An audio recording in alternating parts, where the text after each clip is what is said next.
Well, a big step for a bit of legislation tied to our community here. Yesterday, Wynn's law passing second reading in the House of Commons by a margin of 158 to 124. A bit of a surprise given the fact that it had been initially defeated in the Liberal majority Parliament. To talk about that and much more, joined right now by former Liberal MLA Laurie Blakeman and Eric Ackerman from the Edmonton Mennonite Centre. Thank you so much for coming in, guys. Our pleasure. So first, let's just talk about the law itself. And it's very interesting because this is something that I think seems common sense to probably a lot of people. At least that's the sense that I get. But there was a lot of hesitancy on the Liberal government side to push this through, saying that we had something better coming forward. We wanted to be more thorough about this. What's your take on the result, the vote yesterday, and the fact that this is moving forward? You have to understand, my friend, there is a big difference between politics and policy, and that's what you saw playing out. So on the one hand, you've got a group of people saying, look, the glass is half full, let's go with what we've got, pass the law, get it in place. And another group going, no, it's only half full because we want a whole process. And if we put this piece in place, then we're going to have to build a process around that, and it won't work as well.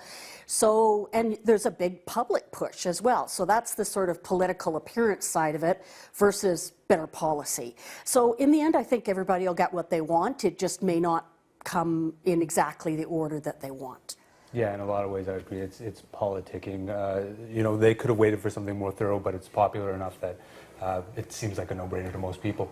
Yeah, well, and of course, what I found interesting about this, is, as I mentioned, was the fact that this was not the first kick at the can for this particular bit of legislation, that it was shot down earlier, as we mentioned, under the guise of wanting to have something a little bit more thorough. What do you think it means, just from a political perspective, the fact that you did have several Liberals, including one Liberal here in Alberta, voting in favor of this, and in particular, you had both Liberal MLAs, Amarjeet Sohi and Randy Boissonnault, voting against this motion, which is in their own backyard. What do you make about the political fallout for the Liberals, if any? Well, people don't usually change their vote based on one episode. It'll be on a longer track record of things. And I suspect, I don't know, but I suspect that they stuck to their guns and said, no, we're going to wait for the complete package, and it's wrong to vote for this little piece instead of the whole package. That would be my guess, but it makes sense. People want it. It's going to happen. Okay, but were you surprised to see the result, to see people change their mind with their votes yesterday? No, that's, you know, people should be able to change their minds. They should be able to go in and listen to the arguments in that House and listen to what their constituents are saying and change their mind. And I certainly did that when you went, oh, okay, I didn't think of it that way. Good point. And you change your mind. Yeah, I like when it happens. You know, I voted for an MP to represent me and for their opinions and who they are, not somebody to just toe the party line. So I think it's exciting when they get to be themselves and to vote along their own conscience. Well, and I think it certainly gives people the sense that the parliamentary process isn't rigged every time out. Now, kind of tied into this, of course, was news today that there's going to be $14.5 million going towards the Crown Prosecutor's Office here in Alberta to deal with a backlog of cases. As we know, 200+ cases have been stayed since the start of the year due to the fact that they simply ran over time. So I want your take on this, because we had Kelly Dawson from the Criminal Trial Lawyers Association on here earlier, and he said, on the one hand, it's great that you've got this money there. Conversely, where's the money for legal aid? So taking a look at what the government has done so far for the court process, how do you think they're faring? Well, they're getting legally pushed on one side, because we've now had a higher court decision that said this is the cutoff. Anything goes past that, too bad, so sad, we're punting it.